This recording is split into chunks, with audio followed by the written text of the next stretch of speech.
तो दोस्तों आज मैं एक्सप्लेन करूंगा 2025 की most awaited American supernatural horror movie को, जो कि है फाइनल डेस्टिनेशन ब्लड लाइन्स।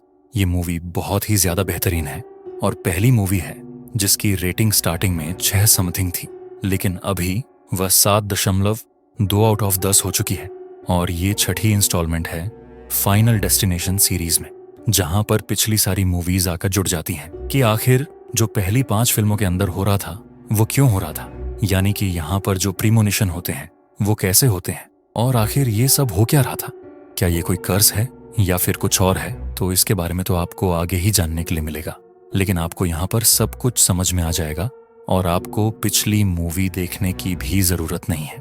यहाँ पर आपको सारी चीजें समझ में आ जाएंगी और इसको आप एक तरह से सीक्वल या फिर प्रीक्वल सब कुछ एक साथ समझ सकते हो। और ये अब तक की बेस्ट रिव्यूड फिल्म है इस फ्रेंचाइजी के अंदर, बहुत ही बेहतरीन है।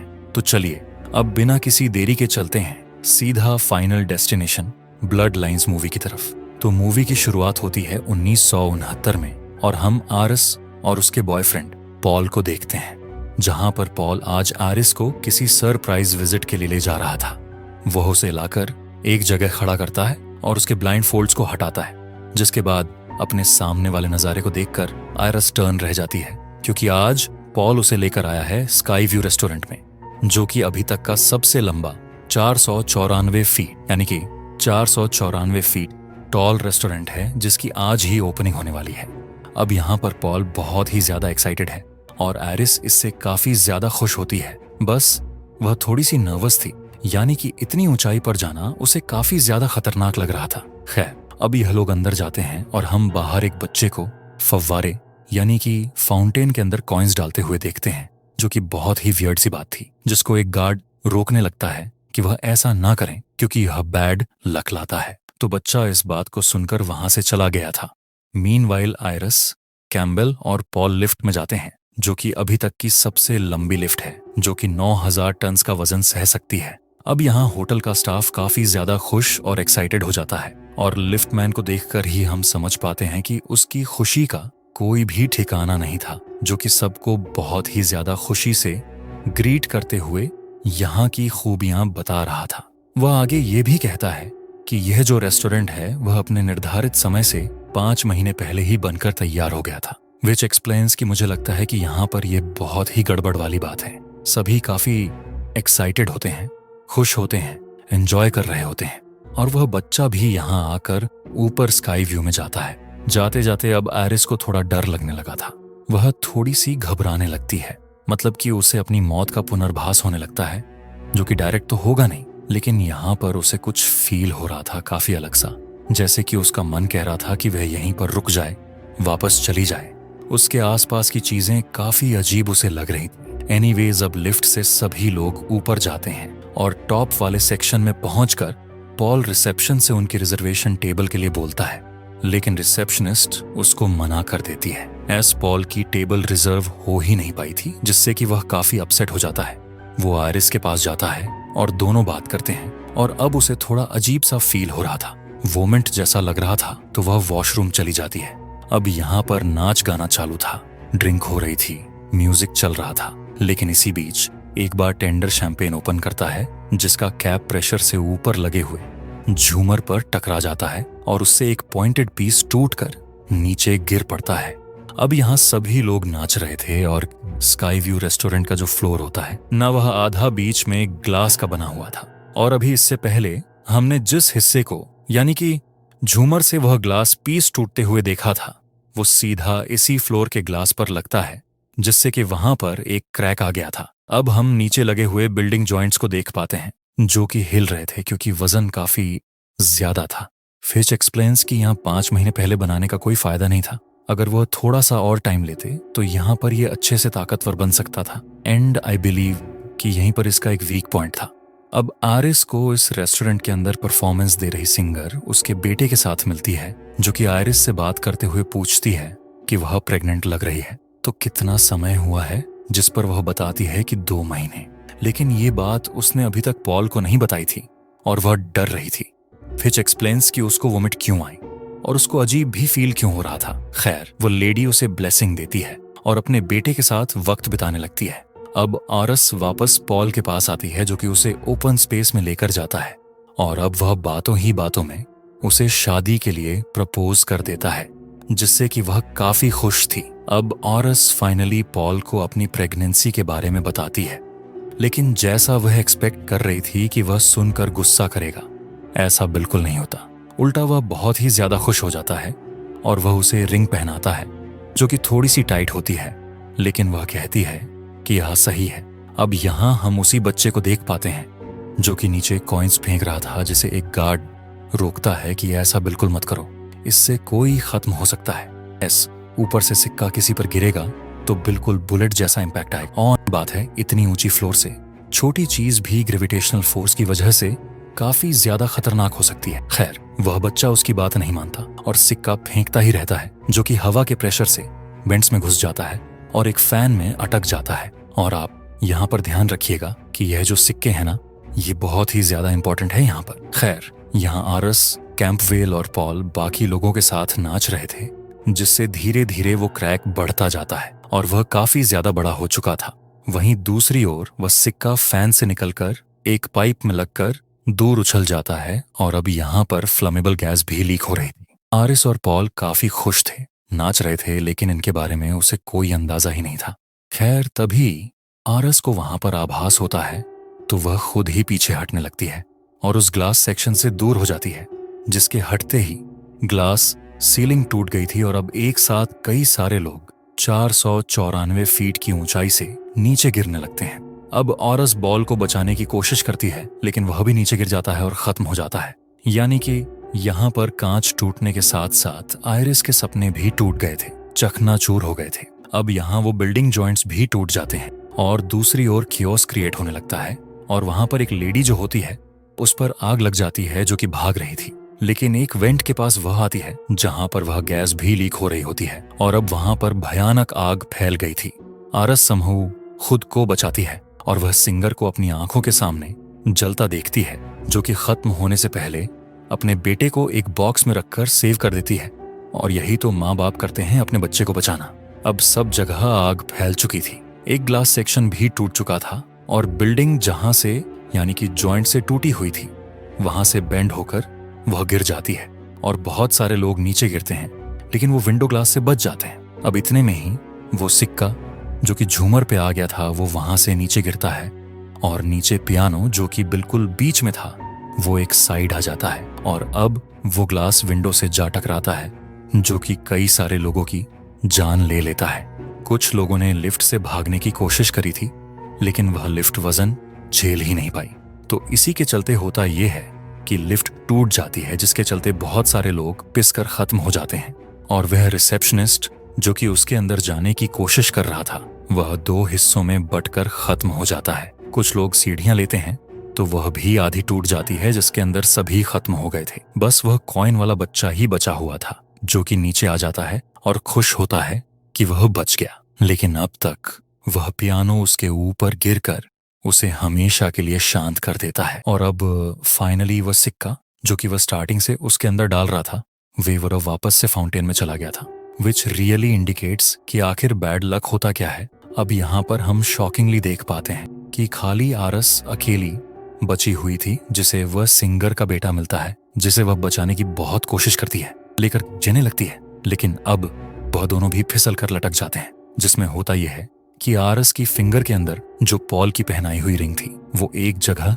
फंस गई थी, जिसमें आइरिस की रिंग के साथ स्किन भी उखड़ जाती है और अब वह दोनों भी नीचे गिरकर खत्म हो जाते हैं। खैर, अब यहाँ पर सीन शिफ्ट होकर प्रेजेंट टाइम में आता है और यही फाइनल डेस्टिनेशन ब्लड लाइंस की इंट्रोडक्शन थी। एंड मेरे ख्याल से स्टार्ट ही इतना तगड़ा हुआ है तो आगे तो क्या क्या होगा, तो इसके लिए आगे देखते रहिए। खैर, अब यहाँ से सीन शिफ्ट होकर प्रेजेंट टाइम में आता है, जहाँ पर हम स्टेफनी नाम की लड़की को देखते हैं, जिसे आइरिस और उस समय पर हुए डिजास्टर के भयानक नाइटमेयर्स बार बार आते रहते थे, जिससे कि वह बहुत ही ज्यादा परेशान रहने लगी थी। अब वो अपनी फ्रेंड से बात करती है और बताती है कि आइरिस असल में उसकी ग्रैंडमदर है, जिनसे वह कभी भी नहीं मिली, लेकिन फिर भी वह उसे सपने में क्यों दिखती है, वह हादसा क्या था और क्या हुआ था, वह सब कुछ सोचने लगती है। सवाल उसके पास काफी सारे थे और जवाब ढूंढने के लिए वह अपने घर पर जाती है, जहाँ पर उसके पिता और भाई चार्ली उसको मिलते हैं। उसकी माँ मतलब कि आरिस की बेटी डार्लिन उसे 10 साल की उम्र में छोड़कर ही कहीं चली गई थी।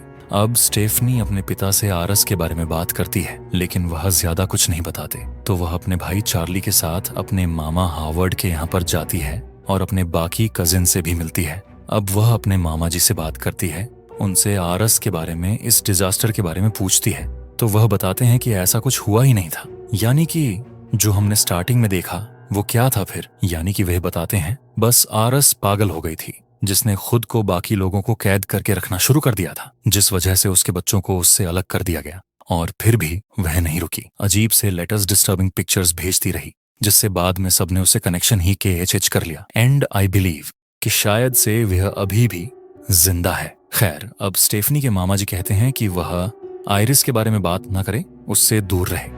लेकिन स्टेफनी के पास सवाल बहुत सारे थे तो वह नहीं मानती और उन लेटर से एड्रेस लेकर आइरिस से मिलने पहुंच जाती है। तो आइरिस असल में शहर से दूर अकेले एक बंकर जैसी जगह पर रहती है, कैमरा से दरवाजों को चेक करती रहती है। खैर, अब स्टेफनी आइरिस को अपने बारे में बताने लगती है, लेकिन वो बिना फोन और चाबियों के ही उसे अंदर आने के लिए बोलती है, जिसका एक ही रीजन था, और रीजन हम जानते हैं वो क्या है, और वो है फाइनल डेस्टिनेशन की बुरी मौतें, क्योंकि यहाँ पर ढेर सारी मौतें इन्हीं वजह से हुई हैं। खैर, अब वो दोनों बात करती हैं और आइरिस रिवील करती है कि जो भयानक सपने आज स्टेफनी को आ रहे थे वो असल में उस दिन आरिस का आभास था, यानी कि जो शुरुआत में हमको दिखाया गया था वो रियल में नहीं हुआ था, बल्कि वह होने वाला था। उसको वो पूरी झलक पहले ही दिख गई थी कि क्या होने वाला है, तो उसने सबको बचा लिया। और डेथ को ये बात पसंद नहीं आई, यानी कि यहाँ पर ये जो एंटिटी है ना, ये कुछ और नहीं बल्कि डेथ खुद है, जो कि लोगों को क्लेम करती है। अब जो डेथ है ना, उसके हिसाब से वहां मौजूद कोई भी पर्सन एग्जिस्ट नहीं करना चाहिए था। तो एक एक करके मौत जो थी वो आगे चलकर सबको क्लेम करने लगी, और डेथ ने आरिस को भी टारगेट बनाने की कोशिश करी, जो कि पॉल को ऑलरेडी खो चुकी थी। लेकिन डेथ का प्लान, उसका तरीका, वह सब कुछ समझ गई है। सालों तक उसने रिसर्च करके एक किताब तैयार करी है, यानी कि डेथ लोगों को कैसे मार सकती है, जो कि आरिस की पूरी ब्लड लाइन को ही खत्म करना चाहती है। एज उसने यहाँ पर चीट किया था डेथ से, और मुझे ऐसा भी लगता है कि शायद से खाली उस दिन आइरिस बचनी चाहिए थी, क्योंकि डेथ ने खाली उसे ही प्रीनॉमिनेशन दिखाया था।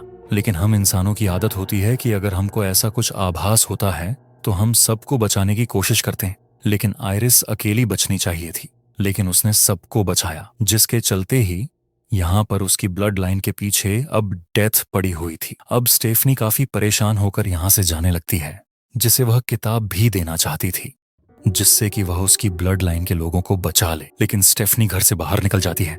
आरिस जानती थी कि बाहर जाने पर वह खत्म हो जाएगी, लेकिन स्टेफनी को यकीन दिलाने के लिए वह बाहर आती है, और जैसा उसने सोचा था एग्जैक्ट वैसे ही वह खत्म हो जाती है। अब अगले सीन में ऑरस का फ्यूनरल होता है, और अब तक डार्लिन भी लौट आई थी, जिसे देख स्टेफनी खुश नहीं होती, क्योंकि वह उसे बचपन में ही छोड़कर चली गई थी, जिसके लिए स्टेफनी ने उसे कभी माफ नहीं किया। अब अगले दिन वह घर पर थी और बाकी लोग हार्वर्ड के घर पार्टी में थे, जहां पर डार्लिन भी आती है, जिसे वह वापस अपने परिवार जॉय करने के लिए बोलते हैं, लेकिन वो मना कर देती है। अब यहाँ स्टेफनी को आइरिस की बात याद आती है और वो काफी अलर्ट हो गई थी। वो उस किताब को देखती है जिसमें वो बच्चे वाला सिक्का भी था, जिससे स्काई व्यू डिजास्टर होने वाला था। यहाँ पर सारी डिटेल्स थी, कैसे कार से, लकड़ी वाले ट्रक से, या फिर कैसे कैसे लोग खत्म हो सकते हैं। और यहाँ पर एक प्लेन भी था, और फाइनल डेस्टिनेशन 1 की मौतें प्लेन में ही हुई थी। एंड ट्रस्ट मी, मैंने सिर्फ पहला पार्ट ही देखा था, और ये जो प्लेन वाला सीन था ना, वह आज भी मेरे मन में चिल्स दे देता है। और जब भी मैं स्टार्टिंग में फ्लाइट पर चढ़ता था ना, मेरे दिमाग में हमेशा यही वाला सीन घूमता रहता। लेकिन वक्त रहते जब मैंने इन मूवीज को देखना छोड़ दिया तो मन में ऐसी चीजें आनी भी खत्म हो गई थी। लेकिन जब से मैंने ब्लड लाइन्स देखी है, मेरे दिमाग में फिर से काफी सारी चीजें चल रही हैं। और अगर आपके साथ भी ऐसा कुछ होता था बचपन में, या फिर अभी होता है, तो do let me know in the comment section. और मैं आपको फिर से बताना चाहूंगा कि जो शुरुआत वाला हादसा था, वह खाली आरिस को मौत ने यहाँ पर दिखाया था, एक विजन दिखाया था। लेकिन ऐसा हादसा कभी हुआ ही नहीं, क्योंकि यहाँ पर उसने सबको बचा लिया था। और इसी के चलते मौत जो थी वो बहुत ज्यादा गुस्से में थी कि उसने क्यों सबको बचा लिया, जिसके चलते अब एक एक करके लोग खत्म हो रहे थे। और अब जो डेथ है वह आइरिस के ब्लड लाइन को ही खत्म करना चाहती है। खैर, अब यहाँ सभी मौतों की न्यूज़पेपर कटिंग्स भी थी, जो कि सारी मूवीज को कवर करती है। यानी कि जो अब तक आ रखी हैं। और सभी मौतों के बारे में हमको यह पता चल चुका है कि स्काई व्यू में बचने वाले लोगों की पूरी ब्लड लाइन की मौतों का ही कर्ज है। यानी कि यह जो कर्ज है वह उसी से शुरू हुआ था। सो बेसिकली यह एक तरह का कर्ज है जो कि मौत की वजह से होता है, और यह 1969 में हुआ था। और एरिस को सबसे पहले यह चीज का आभास हो गया था, और उसके बाद से ही जो लोग उस स्काई व्यू के अंदर खत्म होने चाहिए थे, डेथ ने उनकी ब्लड लाइन को ही कर्ज कर दिया है, और उसके बाद ही सभी लोग यहाँ पर खत्म हुए हैं। यानी कि पहले की मूवीज के अंदर सब कुछ इसी वजह से हो रहा था। एंड यही मुझे इस मूवी की चीज अच्छी लगी है कि यहाँ पर फाइनली चीजों को एक्सप्लेन किया गया है। ओके, तो यहाँ पर अब पार्टी के अंदर एक ग्लास पीस ड्रिंक में चला जाता है, और ड्रम पोलिन के नीचे एक गार्डन टूल भी था, और ड्रम पोलिन पर लोग उछल रहे थे, लेकिन डार्लिन वो टूल देखकर हटा देती है। शायद से यहाँ पर डार्लिन को भी कुछ ना कुछ पता था। अब यहाँ स्टेफनी भी मौत का प्लान समझ गई थी जो पार्टी में आती है, लेकिन देर हो गई थी। डेथ अपना काम शुरू कर देती है, जिससे एक बोतल वाटर पंप के ऊपर गिरकर उसे ऑन कर देता है। पंप का पानी एक जगह पाइप में जमा हो जाता है, जो कि टूल्स को गिराने लगता है, और वह ग्लास पीस वाली ड्रिंक नीचे गिर गई थी, जिसका ग्लास पीस हावर्ड के पैर में लगता है। वो स्लिप होकर नीचे गिरता है, और अब गार्डन टूल्स जो कि वाटर प्रेशर से गिर रहे थे, वो ग्रास कटर पर गिरकर उसे चालू कर देता है, और वह सीधा हावर्ड के मुंह पर चल जाती, जिससे कि वह वहीं पर खत्म हो गया था। उसके फ्यूनरल के बाद स्टेफनी उस किताब को पूरा पढ़ती है, जिसके अंदर उसे एक नाम मिलता है जो कि था जेबी, जो कि किसी सर्वाइवर से मिला था। और जेबी को फाइनल डेस्टिनेशन फैंस जानते हैं, और नहीं पहचाना तो थोड़ा सा इंतजार कर लो। स्टेफनी अपना फैमिली ट्री भी बनाती है, जिसके अंदर एरिस, पॉल, उनके बच्चे हावर्ड और डार्लिन, और आगे हाउड के बच्चे जैसे कि बॉबी, एरिक और जूलिया। वहीं डार्लिन के बच्चे स्टेफनी एंड चार्ली। वह ये सब अपने परिवार को समझाती है, बताती है कि उस दिन सबको स्काई व्यू के अंदर खत्म होना था, लेकिन एरिस ने सबको बचा लिया। असल में डेथ का काम तब अधूरा रह गया था, तो वह लौट कर आई है और अपने विक्टिम्स को क्लेम कर रही है। और सबसे बड़ी बात कि जो विक्टिम्स बचने ही नहीं चाहिए थे, उन्होंने अपना परिवार शुरू कर लिया। तो अल्टीमेटली ये फैमिली ट्री कभी होना ही नहीं चाहिए था, जिसके चलते डेथ उन सबको भी क्लेम कर रही है। और धीरे धीरे, यानी कि सालों से ऐसा हो रहा था, यानी कि 1969 से ही अब डेथ जो है वह आयरस के ब्लड लाइन को खत्म कर रही है, जिसके अंदर वह ऑन ऑर्डर के हिसाब से ही चलेगी। तो सबसे पहले ओल्डेस्ट यानी कि सबसे बूढ़ा हावर्ड खत्म हुआ, और अब बाकी है उसके बेटे एरिक, फिर जूलिया, और फिर बॉबी, और फिर बारी आएगी डार्लिन, और उसके बाद बेटी स्टेफनी और बेटे चार्ली की। अब उसकी इन बातों पर कोई विश्वास नहीं करता। सभी उसको आयरिस की तरह पागल समझ रहे थे, जिससे कि वह काफी परेशान हो जाती है। और तब उसको फील होता है कि आयरिस को कैसा फील हुआ होगा। तभी सेम रात हम एरिक को देखते हैं, जो कि अपने टैटू पार्लर पर था, और यहाँ पर वह अपने पिता की याद में टैटू बना रहा था। तभी वहीं पर टेबल पर म्यूजिक बेस से सामान गिरता है, जो कि केमिकल बोतल गिरा देता है। दूसरी साइड फैन के पास लगी हुई चेन टूटकर उसकी नाक की पियर्सिंग में फंस जाती है। वह उसे हटाने की कोशिश करता है, लेकिन अब तक केमिकल में आग लग गई थी, और वह आग पूरे पार्लर में फैल जाती है। अगली सुबह स्टेफनी चार्ली को जगाती है कि उन्हें एरिक को बचाने जाना होगा। अब वह लोग उसके घर जाते हैं, जो कि असल में सेफ था, क्योंकि कल रात के हादसे में वह बच गया था। अब स्टेफनी उसको संभल कर रहने का बोलती है, लेकिन वह नहीं मानता। और जूलिया भी यहाँ पर आ गई थी, जो कि स्टेफनी की बात नहीं सुन रही होती। सबको यही लग रहा था कि ये सब खाली हादसे हैं। अब स्टेफनी का ध्यान एरिक पर था कि तभी जूलिया, जो कि रोड साइड में थी, उसे एक बॉल लगती है, जिससे कि वह ट्रैश बिन में गिर जाती है। ट्रैश ट्रक बिन को अंदर डाल देता है, जिसके अंदर वह भी गिर गई थी। अब यह लोग उसे बचाने की कोशिश करते हैं, लेकिन वह कवर के बीच में आकर खत्म हो जाती है। अब अगले सीन में पूरा परिवार बहुत परेशान था, जहां पर स्टेफनी बताती है कि डेथ बहुत ही चालाक है। उसने उन सबको डेथ का प्लान बताया था, जिसके चलते डेथ ने अपना प्लान ही बदल दिया, अपने ऑर्डर ही चेंज कर दिए, और अब कोई भी कभी भी खत्म हो सकता है। लेकिन एरिक की माँ कहती है कि ऐसा नहीं है, ऑन ऑर्डर सेम है, क्योंकि एरिक हार्वर्ड का बेटा नहीं है। उनका कहीं पर अफेयर था, जिससे एरिक पैदा हुआ, तो यह इस ब्लड लाइन में आता ही नहीं था, यानी कि इसलिए ही वह बच गया था। और जूलिया जो है वही हार्वर्ड की पहली संतान थी, तो वह खत्म हो गई। एरिक इस बात से दुखी होता है, और अब स्टेफनी कहती है कि उन्हें बॉबी को बचाना होगा। अब वह बताती है कि किताब के अंदर मैथ्स की तरह बताया गया है कि मौत से कैसे बचना है और अभी उनको जेबी को भी ढूंढने जाना होगा। अब डार्लिन कहती है कि उसे आयरिस के लेटर से पता चला था कि जेबी असल में किसी हॉस्पिटल में काम करता है। सभी लोग वहां पर जाने लगते हैं और बॉबी भी सेफ रहने उनके साथ जाता है, जिन्हें एरिक भी ज्वाइन करता है। अब रास्ते में स्टेफनी डार्लिन से बात करती है और डार्लिन कहती है कि उसने बचपन से आयरिस को मौत से डरते देखा और वह खुद स्टेफनी और चार्ली की मौतों का सोचने लगी, लेकिन ऐसा करके वह अपने बचपन की तरह उनका बचपन भी खराब कर देती, तो वो उनको छोड़कर चली गई थी। फाइनली वह लोग हॉस्पिटल जाकर जेबी से मिलते हैं, जिसे हमने प्रीवियस मूवीज के अंदर भी देखा है, जिसे हम डेथ ही समझते थे और कुछ का मानना था कि वह एक एंजल है जो कि डेथ को रोक सकता है। लेकिन यहाँ पर रिवील होता है कि ये उस सिंगर का बेटा है जो कि उस दिन स्काई व्यू पर बच गया था। जी हाँ, अब आगे उसने आयरिस को ढूंढा, उससे मिला, दोनों ने रिसर्च करी और बाद में दोनों को कैंसर हो गया। वो आगे कहता है कि डेथ से बचने के दो ही तरीके हैं, एक तो किसी को मार दो तो उसकी जिंदगी उस पर्सन को मिल जाएगी, या फिर खुद को खत्म कर लो। और ऐसा एक लड़की कर चुकी है जो कि खत्म हो गई थी, लेकिन बाद में उसे मेडिकल केयर से जिंदा कर दिया गया था, जो कि मौत के टारगेट लिस्ट से ही बाहर निकल गई। यानी कि साइकिल टूट गया था, सर्कल टूट गया था। मौत को ऐसा लगा कि उसने उसको क्लेम कर लिया, जिसके चलते वह बच गई। अब जेबी आगे कहता है कि अब उसे भी कैंसर है, तो वह अपना आखिरी समय अच्छे से बिताना चाहता है और वहां से चला जाता है। एंड इन रियल लाइफ भी कैंसर की वजह से लेजेंड टोनी टॉड हमारे बीच में नहीं है, सो रेस्ट इन पीस। अब यहाँ पर स्टेफनी सोचने लगती है कि उन्हें क्या करना होगा। वहीं एरिक बॉबी को अपने साथ ले जाता है। वह कहता है कि उसे एलर्जी है पीनट से, जिसे वह खाएगा तो बीमार होगा और खत्म हो जाएगा। फिर वह उसे आखिरी मोमेंट पर बचा लेंगे, यानी कि साइकिल टूट जाएगी। अब यह लोग पीनट बिस्किट्स लेते हैं, लेकिन वह मशीन में फंस जाता है, जिस पर एरिक गुस्से में हाथ मारता है। तो असल में वहां का ग्लास ही ब्रेक हो गया था। वह मशीन को टिल्ट करके बिस्किट निकालता है, जिसमें स्प्रिंग बाहर आ जाती है।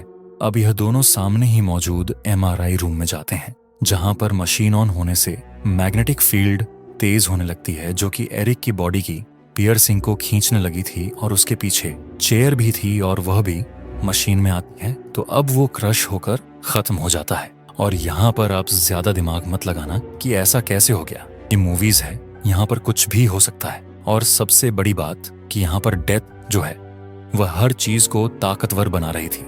एनीवेज बॉबी अभी जिंदा था, लेकिन नर्स जब दरवाजा ओपन करती है, जिससे कि सामने वाली वही स्प्रिंग टूटकर मशीन पर आती है और वह रास्ते में खड़े हुए बॉबी के सर को ही चीर देती है, जिससे कि वह भी खत्म हो जाता है। यानी कि डेथ ने और भी लोगों को क्लेम कर लिया। खैर, अब तक स्टेफनी बहुत ज्यादा परेशान हो गई थी, क्योंकि डेथ को ट्रिक करने पर चीजें और खराब होती हैं।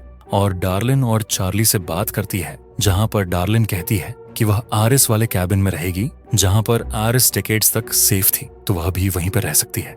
लेकिन वह दोनों उसके साथ जाते हैं। अब उनके जाने के बाद हम उस कॉइन को देखते हैं, जो कि वहां पर गिर गया था, जिसे एक लेडी अपने पास रख लेती है। और मैं आपको एक बार फिर से याद दिलाना चाहूंगा कि फर्स्ट पार्ट से लेकर अब तक जो लोग भी खत्म हो रहे थे, वो असल में 1969 में स्काई व्यू पर ही खत्म हो जाने चाहिए थे, लेकिन वो लोग बच गए। उन्होंने अपना परिवार चालू कर दिया, जिसके बाद डेथ उन सबको ही क्लेम कर रही थी। और जब तक ये सारे के सारे लोग खत्म नहीं होंगे, डेथ रुकने नहीं वाली। और मुझे तो यहाँ पर एक और चीज लगती है कि जो डेथ है ना, वो पक्का उसने जानबूझकर आइस को ये विजन दिया होगा, क्योंकि वे जानती है कि इंसान कैसे होते हैं। वो लोगों को बचाएंगे, जिसके चलते डेथ को ढेर सारे लोग मिलेंगे खत्म होने के लिए। और मुझे तो ऐसा लगता है कि यहाँ पर एक डीमोनिक कर्स, ये पक्का कोई डीमन है जो कि डेथ को कंट्रोल कर रहा होगा, या फिर कुछ भी हो सकता है। लेकिन सोच कर देखो कि अगर ऐसा दिखा दिया जाए कि आगे कोई रिचुअल करा गया था, जिसके चलते ऐसा कोई डीमन यहाँ पर आ गया जो कि इस तरह की चीजें कर रहा है, तो ये कितना वाइल्ड हो सकता है। एनीवेज, अब यहाँ पर कैबिन लॉक्ड हो रखा था, तो स्टेफनी मैन एंट्रेंस तोड़कर अंदर जाती है, जिससे लाइट केबल डिस्टर्ब होती है, स्पार्किंग शुरू हो जाती है। उसका सीट बेल्ट अटक गया था और वह डार्लिंग से कहती है कि वह अंदर जाए ताकि वह बचे, तो स्टेफनी खुद भी सेफ रहेगी। लेकिन अंदर एक पिन टूटकर गिरती है, जो कि सिलेंडर ऑन कर देता है और स्पार्क से ब्लास्ट हो गया था। इम्पैक्ट से ट्रक पानी में गिर जाता है, जिसमें स्टेफनी डूबने लगती है। अब यहाँ पर डार्लिन पर एक पिलर गिरने से वह खत्म हो गई थी और चार्ली स्टेफनी को बचाने जाता है, जो कि बेहोश हो जाती है। जिसे वह होश में लेकर आता है। वो कहता है कि वह खत्म हो चुकी थी तो अब वह जिंदा है, मतलब कि साइकिल टूट चुकी है। लेकिन दोनों ही अपनी माँ डार्लिन के लिए काफी दुखी होते हैं। अब अगले सीन में चार्ली अपने डेट के घर पर जाता है जिसके साथ स्टेफनी भी गई थी। बेसिकली जो आयरिस के कैबिन के अंदर ये लोग गए थे वो डार्लिन की आरवी के अंदर गए थे और आर्मी के अंदर ही सीट बेल्ट वगैरह अटक गई। और बात करें चार्ली के बारे में तो उसने सीट बेल्ट को हटाकर स्टेफनी को बचा लिया था, उसको सीपीआर दिया था, यानी कि उसने भी डेथ को चीट कर लिया। अब हम देखते हैं कि पास में ही वह लेडी कुछ सामान ले रही होती है जिससे कि वह सिक्का स्लिप होकर रेलवे ट्रैक में फंस गया था, जो कि एक काफी अलार्मिंग बात है। यानी कि सिचुएशन अभी भी सुधरी नहीं है। और यहाँ पर मैंने आपको स्टार्टिंग से कहा था कि जो कुछ भी स्टार्ट हुआ था वह इस सिक्के से ही होने वाला था। और अब देखो यहाँ पर जो कुछ खत्म होगा वह भी इसी सिक्के से होगा। यहाँ पर स्टेफनी और चार्ली को डॉक्टर मिलते हैं जो कि बताते हैं कि उस दिन स्टेफनी बस बेहोश हुई होगी, वह मरी नहीं थी। जिसको सुनकर दोनों परेशान हो जाते हैं क्योंकि साइकिल अभी भी जारी है। यानी कि खत्म होना मतलब होता है कि दिल की धड़कन रुक जाए, सांस रुक जाए, सब कुछ बिल्कुल खत्म, और उसके बाद उसको प्रॉपर तरह से रिजनरेट करा जाए। तब माना जाता है कि हाँ वह खत्म हुआ था। लेकिन उन लोगों ने कभी भी डेथ को चीट नहीं करा, जिसके चलते यह काफी परेशान हो जाते हैं। उनको पता चल गया था कि डेथ उनके पास आने वाली है, तभी वहां पर अजीब से आभास उनको होने लग गए थे। अब इतने में ही ट्रेन जो होती है वह उस सिक्के की वजह से, यानी कि सिक्का ट्रैक के अंदर फंस गया था, जिसकी वजह से ट्रेन जो होती है वो पटरी से फिसलकर रोड पर आ गई। अब स्टेफनी और चार्ली बहुत तेज भागते हैं, उनको लगता है कि शायद वह बच गए। लेकिन तभी ट्रेन के ऊपर से जो लकड़ी के बड़े बड़े लट्ठे होते हैं ना, वह नीचे गिर जाते हैं और एक एक करके दोनों को खत्म कर देते हैं। एंड आई बिलीव कि ये बहुत ही ब्रूटल मौत थी इस फिल्म के अंदर। लिटरली जो लकड़ी के लट्ठे होते हैं वह इन दोनों के ऊपर चले गए थे, दोनों ही क्रश हो गए थे। और यहाँ पर हम देख पाते हैं कि जो कर्ज है और डेथ है वह जारी थी। इसके बाद हम कई सारी न्यूज़पेपर कटिंग को देख पाते हैं कि जो फैमिलीज बच गई थी, जिनके परिवार बने हुए थे, वह सब एक एक करके मारे जा रहे थे। इसी के साथ में final destination blood lines movie यहीं पर खत्म हो जाती है। तो दोस्तों ये थी in depth explanation of blood lines, यानी कि final destination blood lines film की कहानी। उम्मीद करता हूं कि अब आपको सारी की सारी मूवीज समझ में आ गई होंगी कि आखिर उनका कॉन्सेप्ट था क्या। वहां पर मौतें रैंडमली नहीं हो रही थी, बल्कि उसका रीजन यही सब था। तो उम्मीद करता हूं कि अब आपको ये मूवी और सारी की सारी टाइमलाइन, सारी चीजें अच्छे से समझ में आ गई होंगी। एक कर्ज था जो कि मौत की वजह से शुरू हुआ था, आयरिस की वजह से शुरू हुआ था। आयरिस को यहाँ पर काफी सारी चीजें दिखाई दी थी जिसके चलते उसने सभी लोगों को बचा लिया था, जो कि उस दिन 1969 में स्काई व्यू पर खत्म होने वाले थे। लेकिन हुआ यह कि उसने सबको बचा लिया। उसी के चलते उनके परिवार बन गए थे और डेथ को यह चीज बिल्कुल पसंद नहीं आई। उसके बाद से ही एक एक करके लोग खत्म होना शुरू हो गए थे, और जब तक ये सभी लोग खत्म नहीं होंगे तब तक मौत नहीं रुकने वाली। तो वीडियो पसंद आई हो तो लाइक कर देना, चैनल के ऊपर नए हो तो सब्सक्राइब कर लीजिए। तो मैं आप सबको मिलता हूँ अगली वीडियो के साथ में, तब तक के लिए स्टे अलर्ट।